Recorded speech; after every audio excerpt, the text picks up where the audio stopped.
Great Wednesday. Welcome to the Healing America's Narratives.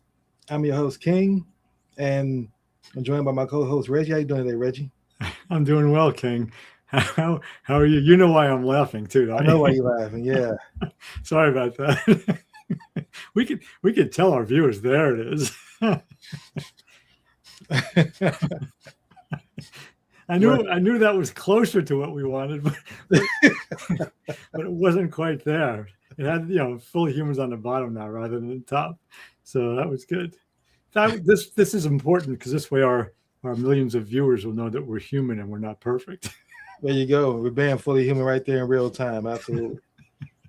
So, with that being said, hopefully it changes a lot of people's state right now. Sometimes we need to laugh in today's world. So, with that being said, Reggie, what's your spiritual energy number today? And I'm coming in, excuse me, at a 10, which I had to choose. My energy was kind of low this morning for various reasons that I won't get into. Some just really tired eyes and just some of the things of the state of the world. But to show up here, I need to be on my game, and I have a lot to be grateful for. And so I'm here as a 10. And just to be clear to all people who might be new to this, that's a 10 out of 10, not a 10 out of 100. That's a good point. Yeah, I don't even quantify the scale anymore. I just go right there. So you're right. So people may hear that for the first time and think 10 out of 100. But yeah, we're saying from 0 being life sucks to 10 being life is awesome. It's a scale that we're using. And he's saying he's a 10 and I'll join you as a 10 as well. I look at life as being awesome and in the context that the outside world is going to be the outside world. And have no control over that. But you do have control over, from my perspective, your mental state and your spiritual energy and your soul energy. And for me, keeping that at a 10 is paramount. And going through a list of gratitude every morning, which is my segue into that. I'm grateful this morning for my life, my health, my ability to see, hear, walk, talk, stand, breathe, and have a sound mind. And I'm grateful for another 24 hours to be here. I'm grateful that technology exists so that Reggie and I can actually do this show and not even be in the same space. I'm grateful for the opportunity that these tools exist that we can have a snafu like our background not being the correct background and I can change it in 2 seconds and that can be corrected. I'm grateful for those type of things I see in my life. And when I go through that list, that's what keeps me at a 10. So that's why I'm a 10. That's my gratitude list. So how about yourself, Reggie? Yeah, so I'm grateful for indoor plumbing, for easily accessible, safe drinking water, for a refrigerator with food in it, and the electricity that allows that refrigerator to work. I mean, I'm just grateful for having my basic needs met, and I'm painfully aware that there are, some billions of people on the planet who don't have their basic needs met, and then there are a handful of people that have so far in excess of their basic needs met, and they don't seem to appreciate it. And in fact, they make it harder for others. Um, so I'm not grateful for that, but I'm aware of it, and it deepens the gratitude I have for my own, good fortune. I'll say. So I'll put a pin in it there. All right. Well, can you tell me something good before we start our show? Get our states in a good mood. Yeah. So I got an invitation a week or so ago to go down to my alma mater, my high school alma mater, which is Sacred Heart High School in Yonkers. They do every year. They do a career day, and they, the course of about an hour and a half, their juniors and their seniors get to talk to a group of alumni who come back and talk about their careers, answer questions, what they think is necessary to have a career like the one that the alumni have. And so I've never done it before, and I don't have like a traditional career, as you know. I mean, I began as an educator. I'm still an educator, but I did a lot of different things, writing, teaching, coaching. And so I'm looking forward to seeing how that unfolds because some of the questions that they're going to ask, I don't have pat, linear answers to. Um, and I'm looking forward to it I'm hoping I won't be the only one like that there. I don't know who else is going to be there, but I'm looking forward to being constructively disruptive, and hopefully showing some of these kids that life is often filled with zigs and zags, and you don't need to know what it is that your life, you can't know, in fact, what your life is going to be when you're 16 or 17 years old. So I'm great. That's a good thing for me to be able to do. I like doing that type thing. And it's been a while since I've had formal interactions with high school kids, which was my life for more than a decade. So I'm looking forward to that day next week. Well, good. Happy to hear that. Thank you for sharing that. And let's go ahead and get into the show. So what's today's topic? Yeah, so today's topic, the larger scale is just in the context of healing America's narratives, which is becoming an increasingly more difficult task, moment to moment, it seems, especially since the book upon which this podcast is named, came out in 2022, going on 4 years ago. So in a larger context of the stark and rapid dismantling of the American state, with all of its imperfections since for 250 years, and including post-World War II, when some good things began to happen for a lot of people for whom good things hadn't happened for many decades. Much of the good is being dismantled now. And most recently, this past Saturday, the President of the United States, along with the Prime Minister of Israel, chose to begin a war with Iran. And it was a preemptive and a chosen war. And just to say that the Iran regime, just so we're clear here, it was a theocracy, and it was dangerous. It promoted a lot of terrorists. Its people are not free still. In recent months, it's killed thousands of its own citizens who are protesting for freedom and democracy. But they're the ones, the people are being hurt now because the United States and Donald Trump has no plan for how to govern Iraq. The President of the United States says, we killed your leader, so now it's up for you to make a democracy. Now, what's ironic about that is we've been working in this country on democracy for 250 years. We had a very bloody civil war in the 1800s. We've killed a lot of people in other countries. We continue to kill a lot of people in our own country. Democracy doesn't just happen because people decide on it, and ours is falling apart, as he says that. More specifically, it became clear in the last 24 hours that the timing, and I'm not going to give too much more detail here, but that the timing of this attack on Iran, was very, very precise, because Israeli intelligence told the Israeli prime minister, who then told the American president and the American intelligence agencies, that for about a day, all of the leaders of Iran would be in one place meeting. So what has come out now is that this war was a pretense for a state assassination. And that's exactly what it is. American military personnel since I've been alive have spoken about, we don't assassinate individuals. That's what they did. And the war is a cover for that. But it became very clear that on that day, those people, the Ayatollah and others, were in one place, and that was one of the first targets that we bombed. And we did kill them. We killed, it would basically be like if a foreign country attacked the United States Capitol during the State of the Union address. So you got the Vice President, Speaker of the House, the President, most members of Congress, most members of the Supreme Court. And there's one designated survivor who doesn't attend it in case something like that happens. It would be like that.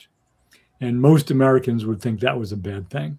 Well, I hate to say it, but nowadays, about half the country wouldn't mind losing Congress and the president. But we assassinated a leader, a guy who was not a good guy, okay? And now we're in a war in the Middle East again, after finally getting out of Iraq and Afghanistan in the late 2010s through 2021. And this president and this Secretary of Defense has no plan for what's going to come next, and almost guarantees, this is the last thing I'll say, as the Bush administration created ISIS. ISIS didn't exist until we went into Iraq in 2003. And we killed many civilians, and we're killing civilians now. The survivors of those we kill, some of whom already hated America, will bring more terrorist attacks to this country. Maybe not today, maybe not this week, but it's coming. And the Trump administration has created that reality. And if you listen to Donald Trump talk about it, right, he doesn't know what he's doing, and he thinks it's another real estate deal. He's in far beyond his depth. And a lot of people, American military personnel for one, there's been a handful of deaths so far, I think 6 or 7 as of this morning. But people in this country, people whose investments are being hurt by this, people for whom, when the price of oil goes up and a gallon of gasoline goes up, are going to be hurt because of the slowing down of much trade because of the Strait of Hormuz, which Iran has basically made into a very unsafe passage now. Everything is going to get more expensive. More terrorism will be encouraged, and the state of the world, the state of this nation, will not be improved in any way. That's just, obviously the last part of that is my opinion on it. But the attack and the intelligence and why they chose to attack when they did is at this point factual. Right. Well, I definitely see your perspective of what you're saying. And I agree with a lot of things you're saying as well. My initial reaction to is the engineer in me, as well as the listener in me, has learned to pick out certain words that people say, and when they're talking, that way you can use those as your anchor words to get a frame of the conversation in your mind.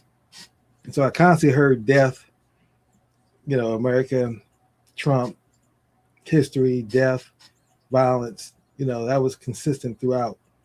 And in saying that, and you alluded right, the war we're doing in Iraq right now is wrong, but Trump is wrong. I mean, since he's been in office, he's been nothing but consistent with his violence, with his lies, with his pretty much agenda. And I think he knows he's going to lose in November. And so this is his way of, I'm going to get as much stuff done and out of the way as possible before November comes, and I can't do it. So I think we're going to see a ramp up of even more evil. Again, I've said it before and I say it again, that I would say, my thought prior to my 180-day journey I'm on right now. Probably the last time I even speak in this context on this. Like Malcolm X says, it's chickens come home to roost. So America's always sown violence. And now we got a person who is going to be the embodiment of white supremacy and violence. And that's who is now the leader of the United States. And he got there through hate, because people wanted to vote in somebody to stop the change that was happening in America as far as it no longer being in the culture and control of just white influence only. And that's the pushback. That's what we're seeing. That's what it is at the bottom line. Everything else is just grows from that. And that's what we see. When you produce something from hate, then you're going to get evil and it's going to be violent. And Trump is a person that who was not didn't care about the blowback. He didn't care to his ego about how people felt about him because he just is who he is. And that's what makes him unique. And that's why he moves with such I don't care authority. But if you look at it from my eyes and my cultural givens, everything that Trump administration is doing, including the war, it's just showing folks that you don't have a say. It's not we the people. We see as if coming from the culture identity of being black, you're used to that, Like they hung a banner outside the U.S. Department of Education with Charlie Kirk. I mean, once you've seen whites only banner, those things don't offend you anymore. You're used to that. You've gotten your skin is tough enough that taking down historical artifacts in a museum in Philadelphia. See, all that to me is just the same evil that's coming from the same source. And the people who politically still associate with Trump because they feel that he represents their political interests, whether it's guns or birth, when it comes to folks who advocate to be pro-life and all those things that used to be conservative issues, that you still ride with Trump for that. That's bullshit. You ride with Trump. If you still ride with him today, you ride with him and you're in line with his hate. And you need to own that and be down with that. Now, I just want to say that part. That's my thoughts there. And now as I started this 180-day journey that I'm on of just living love and just being in love and becoming more fully human, which is the goal, my thoughts are different. I disconnected myself from what I consider, and I'm now coining this term for it. Not that I created it, but this is how I'm going to define this energy of hate. It's a construct. And from my perspective, 3 things that you have to look at once you understand, and then you can get what I'm getting from. But if you don't understand these 3 things, what I'm saying is not going to make much sense. But like Einstein says, energy is everything and everything is energy. So that's number 1. So if you really believe that, okay, great. Then the next thing you need to understand is if energy is everything, then I'm energy and so is everything else. So energy stays in a constant state of motion. So it's either going to be either increasing or it's going to be decreasing. Energy doesn't stay still. So now the next thing, the third thing is once you understand that, the energy can be measured. Now it can be measured. How is it measured? It's measured if we accept the David Hawkins map of consciousness as a measuring stick or a measuring tool. He gave thoughts to energy patterns and saying, based on where your thought is, this is the frequency you're vibrating at. And to me, I understand that. I've adopted that framework and belief, and I move through that logic. So I'm saying all this to say, as I begin to wrap this, my first take up, is that now, when you understand it in that context, like the Matrix, if people want to really look at it and have a visual reference, look at it as a Matrix. That once you really see what the Matrix really is, then you realize it's either increase in your 8 areas of energy, and I share more than my second take, or it's a decrease in your 8 areas of energy. And one of those areas of the energy that the construct, through its media systems, constantly feeding us is negativity, violence, death, hate, constantly. And I noticed that when I used to wake up in the morning and let my alarm clock be my phone, it would play news. So I'm waking up the first day in the morning, I'm hearing is the news. And the news is always negative. Black man shot by police. We at war. Another 2,500 people got killed in Palestine. Something else happened over here. That's the first thing you're feeling and feeding your mind as soon as you wake up. How can you have a great day? How can you even have a productive day? Because before you even get your conscious mind focused on what you got to do and realizing where you at and getting stabilized, your unconscious, your subconscious mind is feeding all that negative energy, again, energy drainage. And so now you got to go out here and try to function, get in traffic, get a bill, whatever. Something else adds to that drainage. And that's what people are dealing with every day. And so I see people now hurting daily. And talk of war and what Trump is doing. See, my thing is, you tune into that, Trump is going to continue to be Trump. As I close this out, he's going to continue to be Trump. If you keep tuning into that, I can guarantee you that it's going to consistently drain your essence with it. Whether you agree or disagree, you're still committing energy to what he's doing. There's nothing he's going to be doing. It's going to be beneficial. So I end with that point. Yeah, so I agree. I mean, generally across the board with everything you said, I would even say that there's a direct correlation between the higher energy frequencies and the way we've spoken for the last few years about development, where if somebody is just me-centric, they tend to operate at a lower frequency. If they extend themselves out, so they love people in their given family or group, that tends to be a higher frequency. And those people who really are able to be in all of us or human-centric space tend to vibrate even higher. And then at the very highest level, I'm really connected to all that is, to creation or the universe, would be even higher level. So I tend to equate, those are two ways of talking about the same thing. But the thing I want to address more specifically is people like the late Vietnamese Buddhist monk Thich Nhat Hanh, who was a holy man vibrating at a very high frequency, but also an activist. Dr. Martin Luther King was a holy man and also an activist. John Lewis, who we could say he was a holy man, but he was definitely an activist vibrating at a high frequency, and many others. I mean, I'll go on and on and on.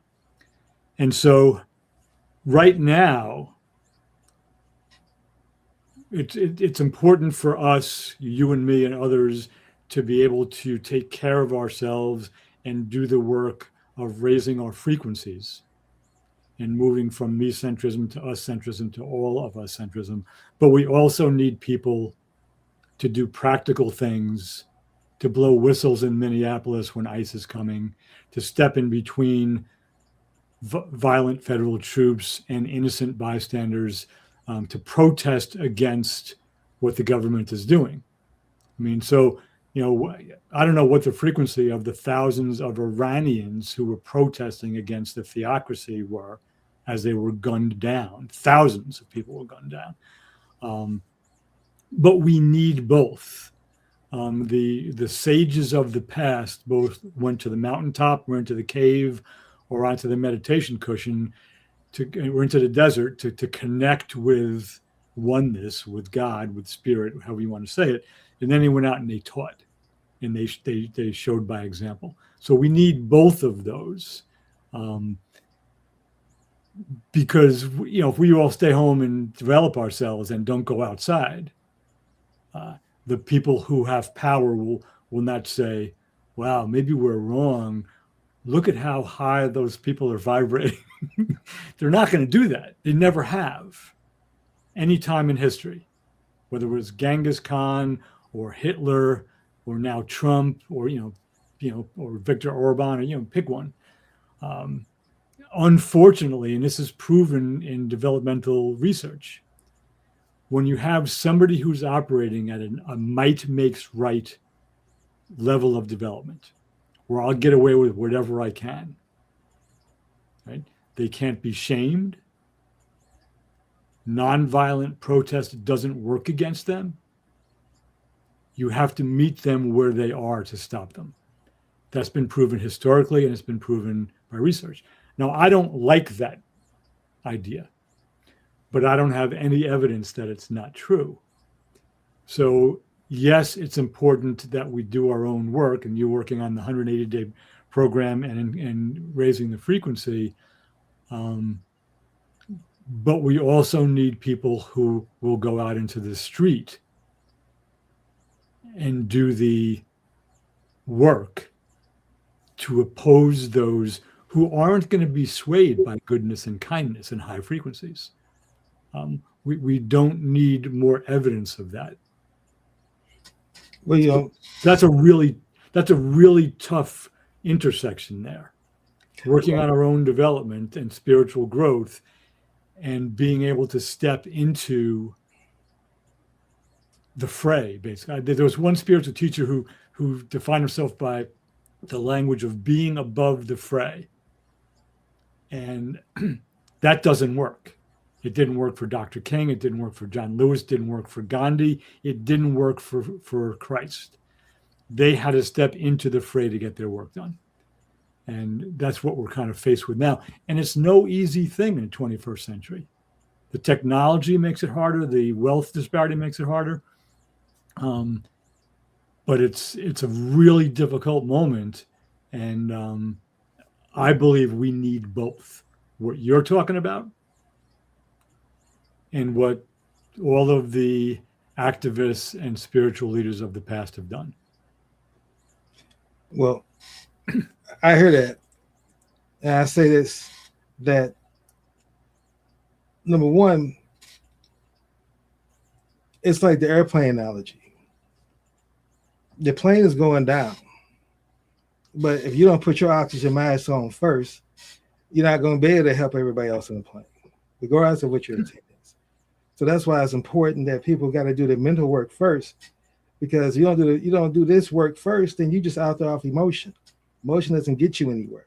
Now that's my first take on it. The second perspective is this. See, for me personally, here's what I'm saying, why I'm doing this and my perspective on it, that I understand this for what it is.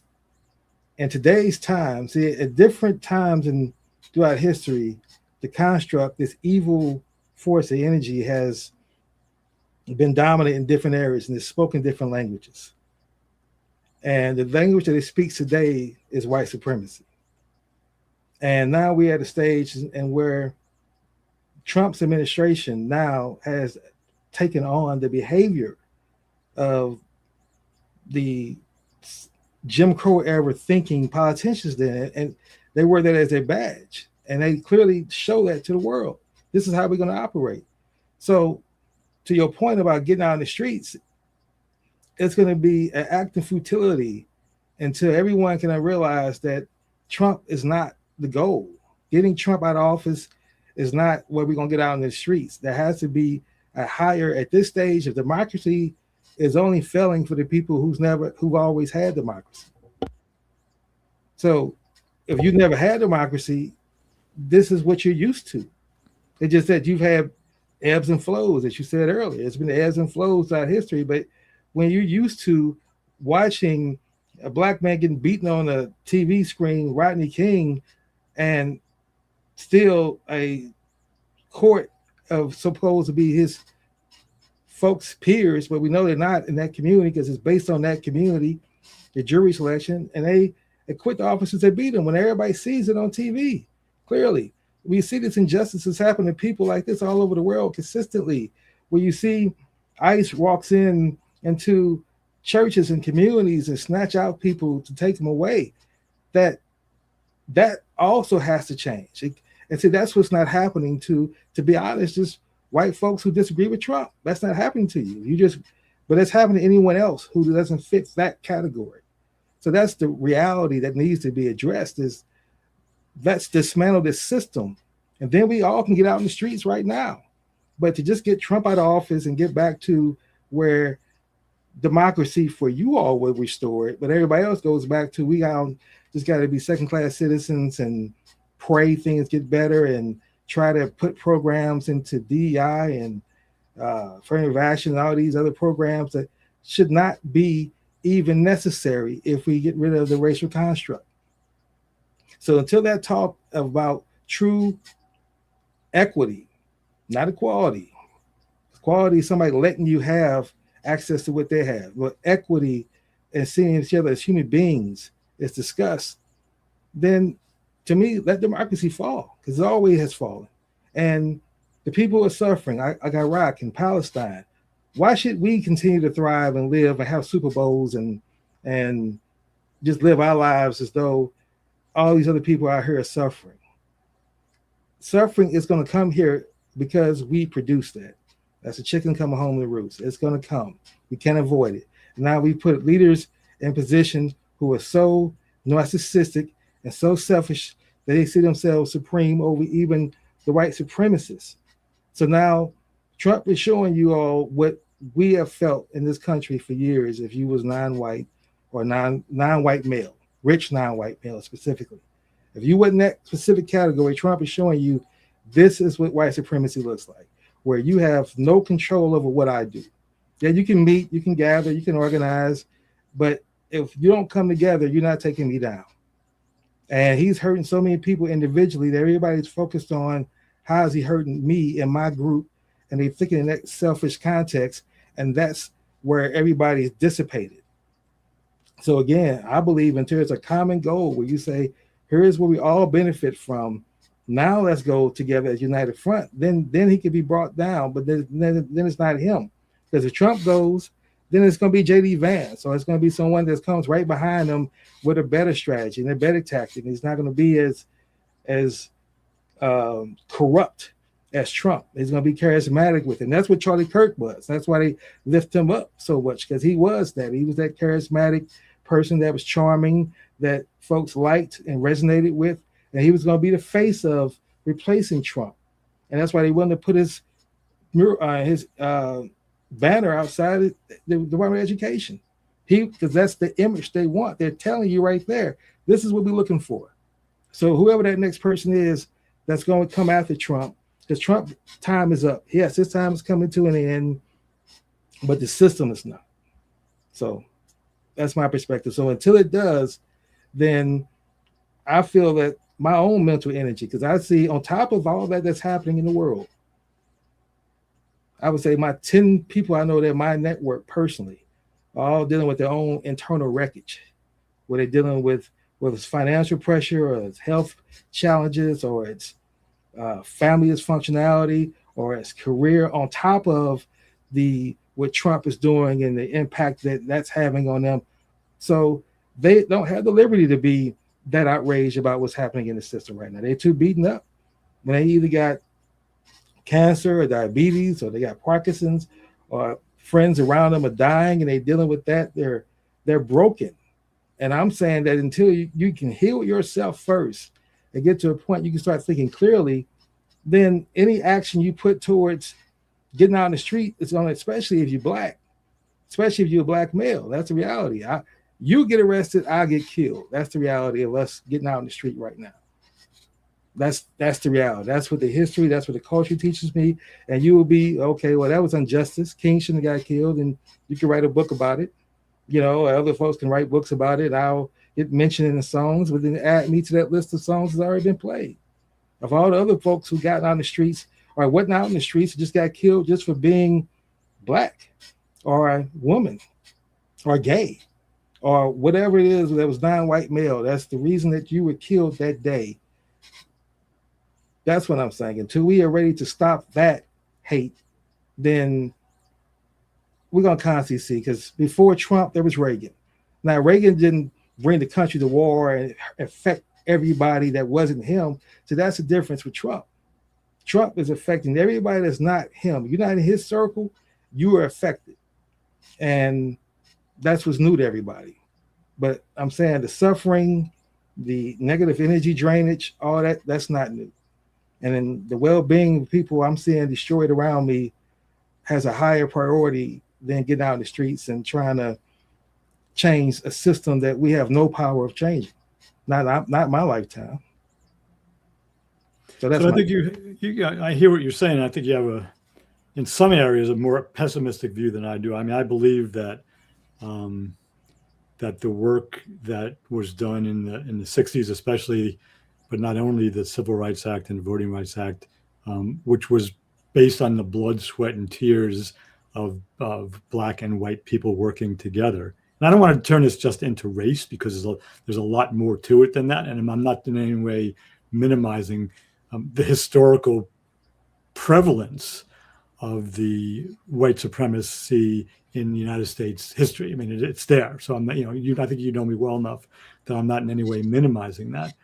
And in fact, in the very in the details of the history and the institutions itself, if you look at, and this is one of the things I wanted to get into, and Trump is a figurehead. I mean, he was chosen by the authors of Project 2025, the Heritage Foundation, the white Christian nationalists, and they saw that he had charisma, that he could manipulate crowds. He doesn't care about the agenda, any agenda for America or against America. He cares about self-aggrandizement and being seen as the guy in charge. I think we agree on that. He's executing the product of 40 years of Republican conservative strategizing, which manifested as Project 2025. But the other thing I want to point to, which I think is important, I'm going to get back to this idea of activist, and you can get your energy into a positive place and still go out on the street. In fact, a lot of people do. If we look at the biases, and this is speaking to and agreeing with your point about the structures, the very structure of the United States Constitution, I'll mention three pieces of it. The Electoral College. Without the Electoral College, Donald Trump doesn't become president in 2016. In fact, without the Electoral College, there's only going to be one Republican president since, I forget the years now, 1990 something. So that's one. There's a structural problem there. The majority of the people of the country don't pick the president. And because of the way the country is divided in terms of voting districts, where many, many, many more left-leaning, left of center people who tend toward the Democratic Party live in urban and some suburban areas, many more right-leaning people live in more rural and some suburban areas. The way the electors are selected, there's a strong bias towards smaller states with larger rural populations. That's one, the Electoral College.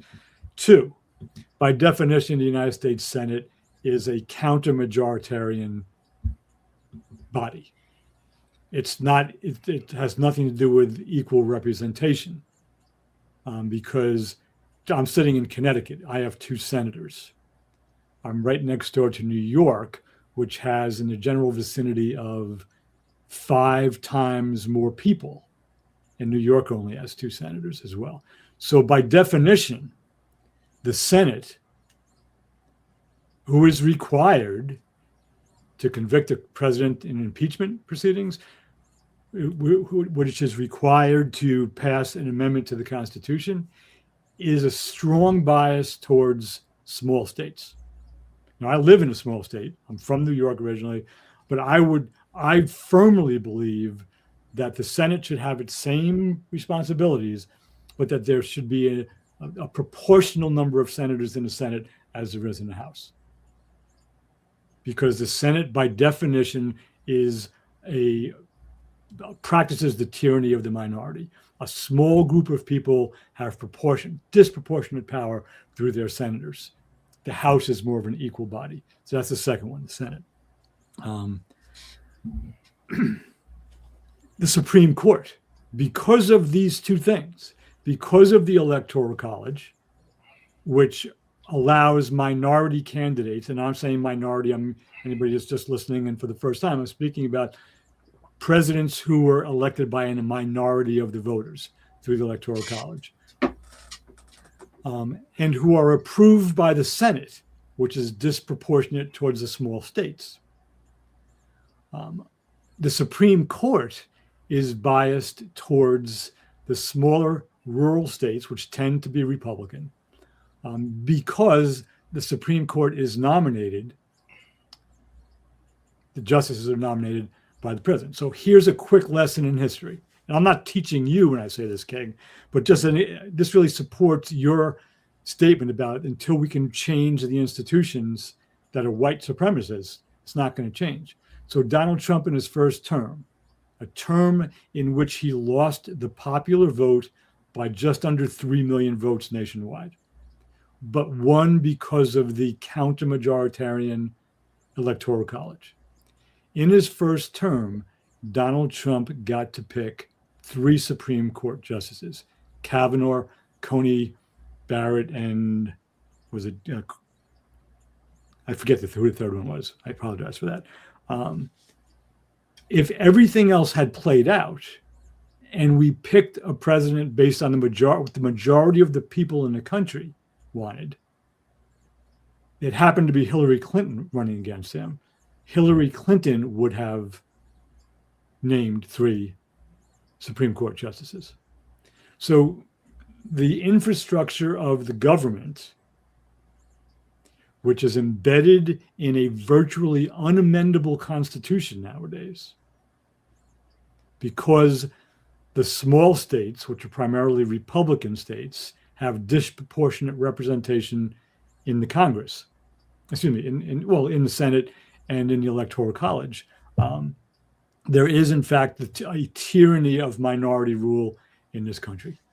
And the last part of that I'm going to say is the reason that's important, and the reason the Republican Party has done just an impeccable job organizing and funding what became Project 2025, is that the conservative view in this country, and I don't mean the classical conservative view about how to spend money and different things. I mean, that's included too, but the social conservatives who are at the Christian conservatives, the Christian nationalists who are at the heart of Project 2025, they have been, as is the United States Senate now, and as is the United States Supreme Court, completely out of step with the majority of the American people, who are leaning more towards equal rights for everybody. The majority of the American people actually do want everybody, regardless of skin pigmentation, regardless of sexual orientation, regardless of gender, to have equal rights. That's been borne out in polls, it's been borne out in votes. And as the conservative minorities saw that they were losing in many of their conservative issues, the American people, they worked hard to control state legislatures. For 40 years they did it, and they succeeded, to make sure that nobody ever messed around with the Electoral College, to make sure the filibuster remained, and to, at the order now of the President of the United States, further gerrymander voting districts so that they can't lose their majorities. Now, in fairness, both Democrats and Republican parties have gerrymandered historically after the every 10-year census. In fact, the Constitution calls for that, to redistrict in order to make sure it's still fair. That was the intention of it. That's no longer what actually happens. So I agree with you that the system is inherently white supremacist, and you've made it really clear you don't mean so much white people against black people, but the system itself favors white, wealthy, landowning men, heterosexual for the most part too. And it has nothing to do with skin pigmentation. And for all intents and purposes, Clarence Thomas is a white, wealthy man in terms of how he operates in the world. His worldview is that of all the white, wealthy men that came before him. He happens to be black. So we're teasing apart appearances and skin pigmentation from worldview. So I agree with you that until the system is really, we need a constitutional convention, is what we actually need. An amendment is almost impossible. We need a constitutional convention because the structures based on the 1787 Constitution no longer serve a 21st century nation. And that's why it's falling apart. And the Project 2025 people, with Trump as their bought and paid for leader, are trying desperately to hold on to that white supremacist system. So I agree there. And I guess where we disagree at some level, I think we need all of the people doing their spiritual work and vibrating on high frequencies to get involved in whether it's going after a constitutional convention, beginning the steps of that. There's a guy by the name of Brandon Peele who vibrates at a very high level, who's doing that now through his book and his work called Bison Medicine. And again, Thich Nhat Hanh was doing it. Dr. King did it. John Lewis did it. we need to do both things, to work on our own development and to work on saving the nation, not bringing it back to where it was, but to restructuring in a way that it serves better all people in the 21st century, to get us to that point where all of us matter. Because that's the work I've been doing for over a decade now. And both are true, because I do my spiritual work. I've been doing it since the 90s. And the best, most evolved spiritual people I know can still get angry, have their faults, they vibrate at high frequencies, they're not perfect, but their basic way of being in the world is good, it's helpful, it sees clearly, it takes in multiple perspectives, but they haven't lost the ability to stand up for what they believe in, and they still walk out into the street, or they go to the town hall meeting, or they begin to convene a convention locally in their local community or in their state to make it better. Because Gandhi, King, Thich Nhat Hanh, none of them stayed home or stayed in a cave or stayed on a mountaintop. They all went out into the world. So that's, I think, where my energy is coming from. I 100% agree with you in the work, when you talk about your 180-day program, and I've experienced it through you in how you've shown up. And neither crazy yelling activists in the street or people doing their spiritual work at home is enough. We need both of those. We especially need the high frequency folks doing the activist work in whatever way they can. So that's yeah. And Reggie, I'll say this so that we're clear, and our listening audience as well, that I don't see you. Well, let me say how I do see it. I love you as a brother, and you know that, and I definitely understand the work you put in, the work you've done. You've been my teacher, you've been my coach, so I definitely understand where you are and how you think. I think the only thing you and I differ on is the urgency, and what I'm saying is that and it was quoted best, I believe it was Malcolm X said it. He said, when white folks when you have a cold, we have the flu. So what you're experiencing is the discomfort, all that, we experience it far worse, and any other minority as well. So that's the reality. So we both are in shared need. Yes, my own interest, if I looked individually, would say getting it back to even where it was. We get Trump out of office would be a step forward, right? Selfishly, my own interest with business interests and everything I'm working towards. But I'm also at a place, and it's not just about the spiritual woo-woo stuff. That's not what I'm talking about. I'm saying that people need to understand that on top of everything that's happening in the world, people are still suffering. And that's my point. And they're dealing with in the Trump administration, everything he's doing now just exacerbates that suffering that they already have, the mental health challenges, all that they're creating to the world, all these distractions that they're dealing with. And so to say, let's get out in the streets now without having a plan, that's my point. There needs to be a coordinated effort to what are we going to get out of the streets to change? What are we changing? Are we changing just the current president? So when we get him out of office, the energy dissipates, and we still have people over here saying we should still keep fighting, but these people over here saying, well, no, we've already achieved our goal. And so now the coalition is broken up, regardless of what the intent may be of some of the founders. But a collective suffering has to happen. A wreckage has to happen. Because, again, it's not just me saying this. It's, to your point, you mentioned King and going back to civil rights.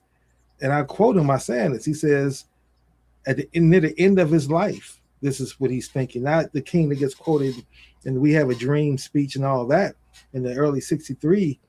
He says, we have fought hard and long for integration.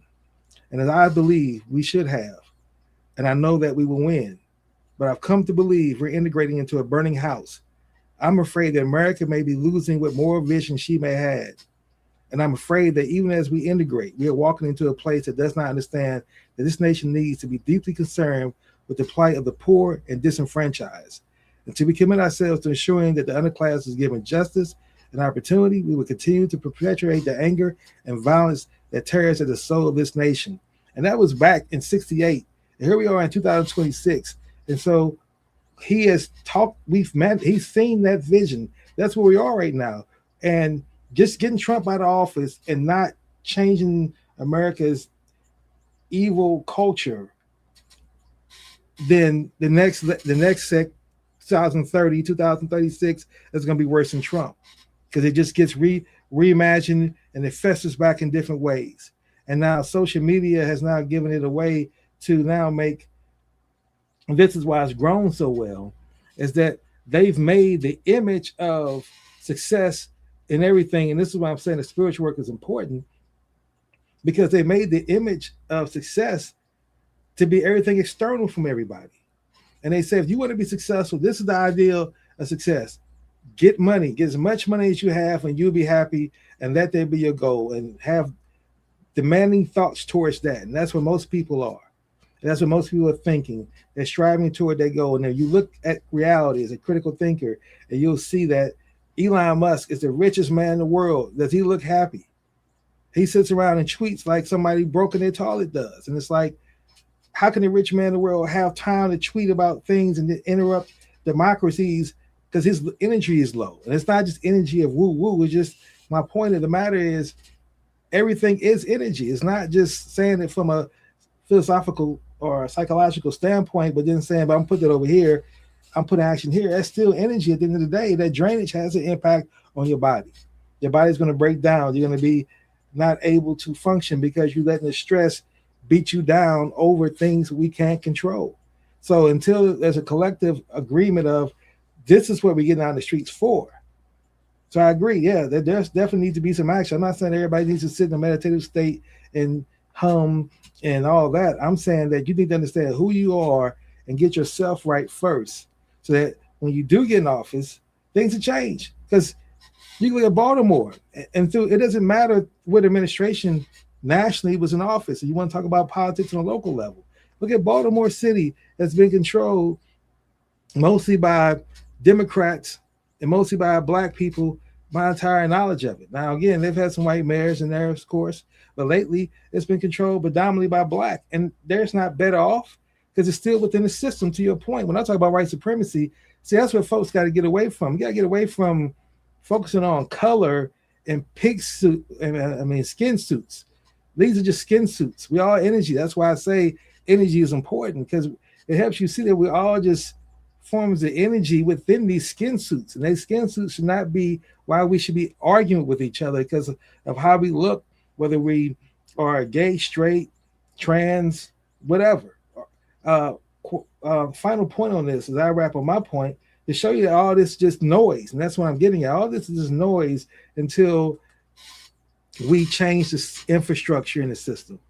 The Republicans kept trying to figure out what is the formula to get them in power and get them in control.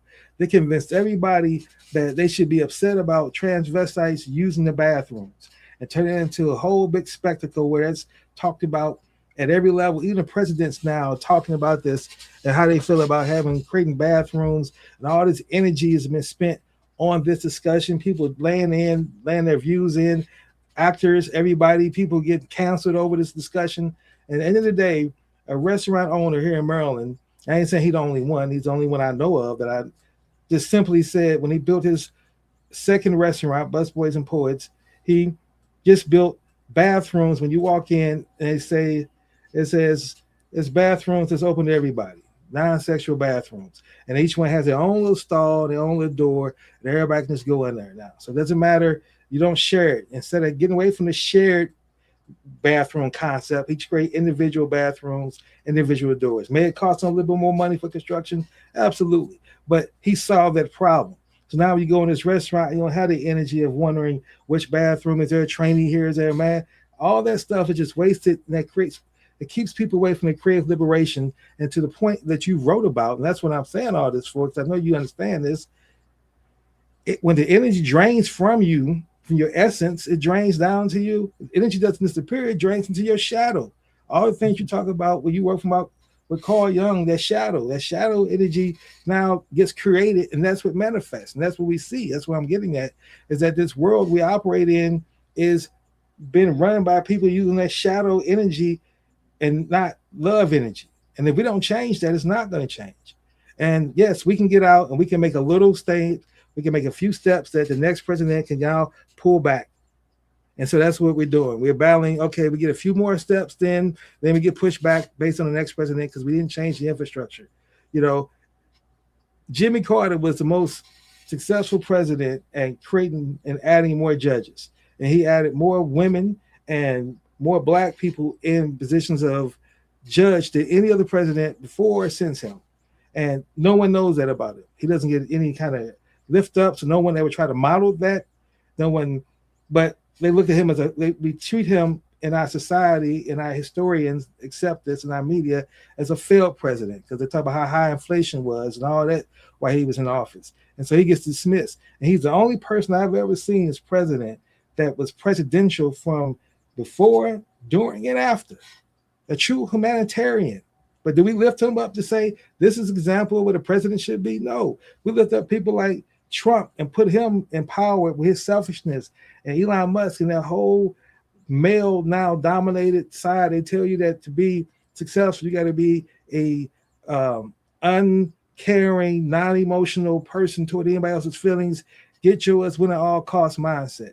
So if that mindset is still going to be prevalent once Trump's out of office and we stop that initial surge of democracy still withstands, then the next one's going to get produced from that, is what I'm saying. So until we do get rid of this too, then we're always going to be still in this construct prison that we're living in.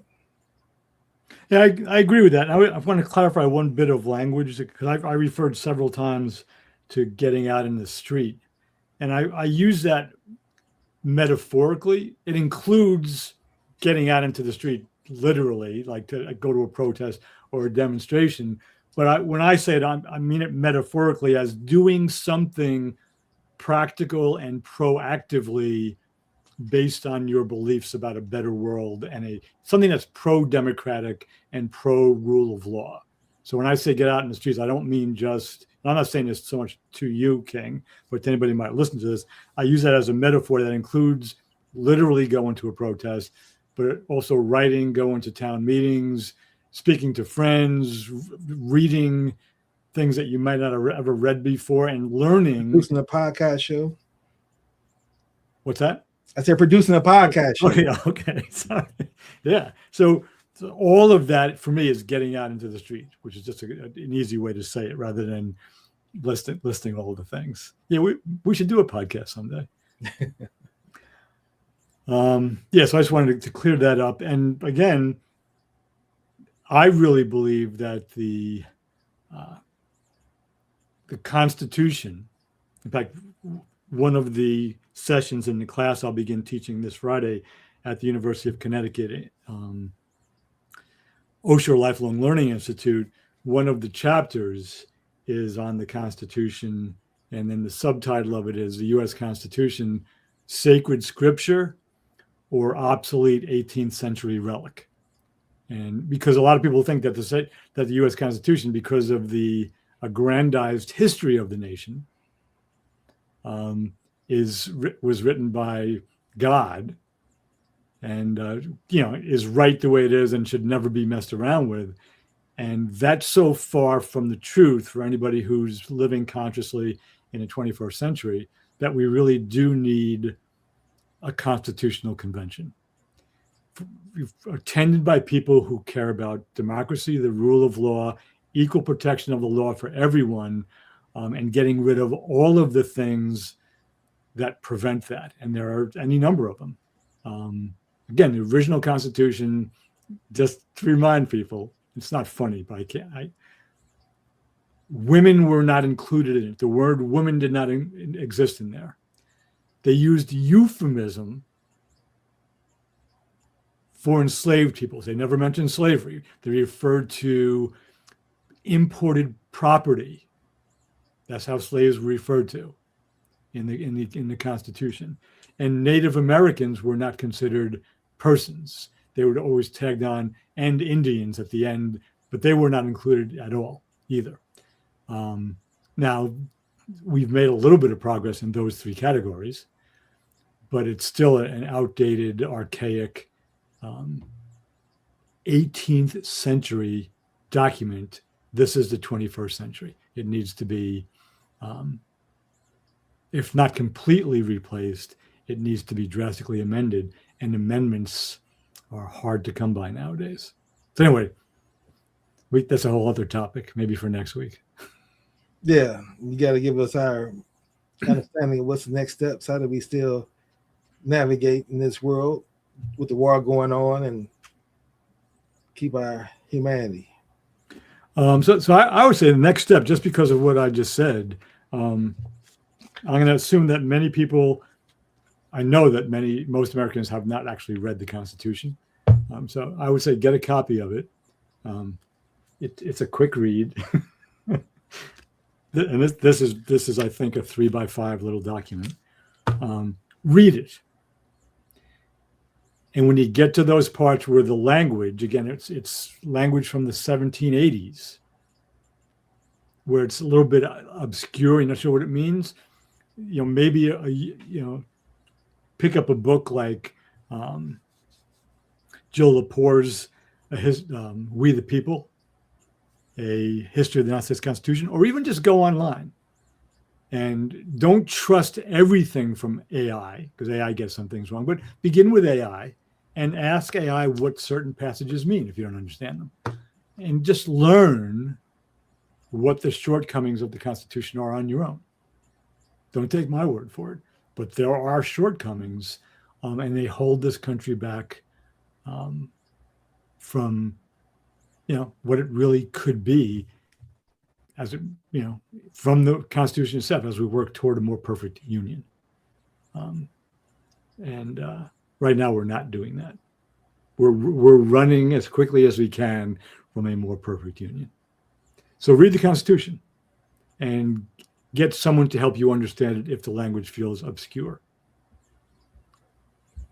Absolutely. I agree 100%. I just want to add this last little piece to that too.